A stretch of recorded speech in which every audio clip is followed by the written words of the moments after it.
Yesaya pasal 9. Bangsa yang berjalan di dalam kegelapan telah melihat terang yang besar.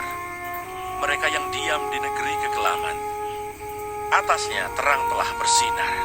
Engkau telah menimbulkan banyak sorak-sorak dan sukacita yang besar.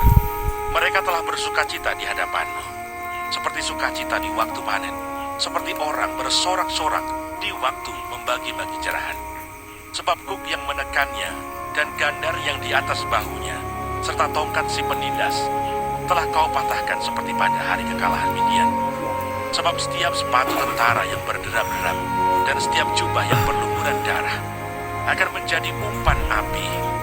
Sebab seorang anak telah lahir untuk kita, seorang putra telah diberikan untuk kita. Lambang pemerintahan ada di atas bahunya, dan namanya disebutkan orang Penasihat Ajaib, Allah yang perkasa, Bapa yang kekal, Raja damai.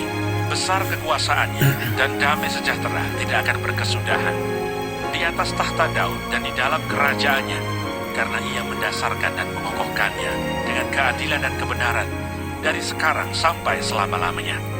Kecemburuan Tuhan semesta alam akan melakukan hal ini. Murka Tuhan terhadap Efraim.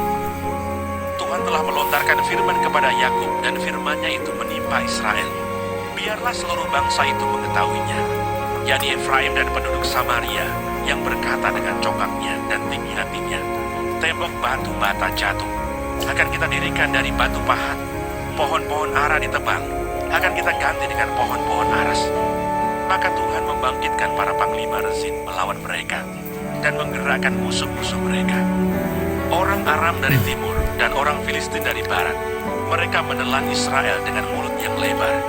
Sekalipun semuanya ini terjadi, murkanya belum surut, dan tangannya masih teracung.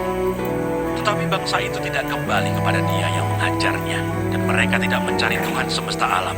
Maka Tuhan mengerat dari Israel kepala dan ekor, batang dan ranting pada satu hari juga.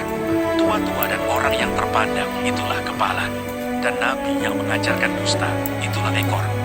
Sebab orang-orang yang mengendalikan bangsa ini adalah penyesat, dan orang-orang yang dikendalikan mereka menjadi kacau. Sebab itu Tuhan tidak bersukacita karena teruna-teruna mereka, dan tidak sayang kepada anak-anak yatim dan janda-janda mereka. Sebab sekaliannya mereka murtad dan berbuat jahat, dan setiap mulut berbicara bebal. Sekalipun semuanya ini terjadi, murkanya belum surut, dan tangannya masih teracung.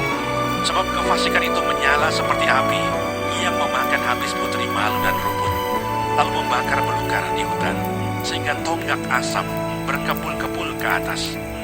Oleh karena murka Tuhan semesta alam, terbakarlah tanah itu, dan bangsa itu menjadi makanan api. Seorang pun tidak mengasihani saudaranya. Mereka mencakup ke sebelah kanan, tetapi masih lapar. Mereka memakan ke sebelah kiri, tetapi tidak kenyang. Setiap orang memakan daging temannya. Manasye memakan Efraim, dan Efraim memakan Manasye, dan bersama-sama mereka melawan Yehuda.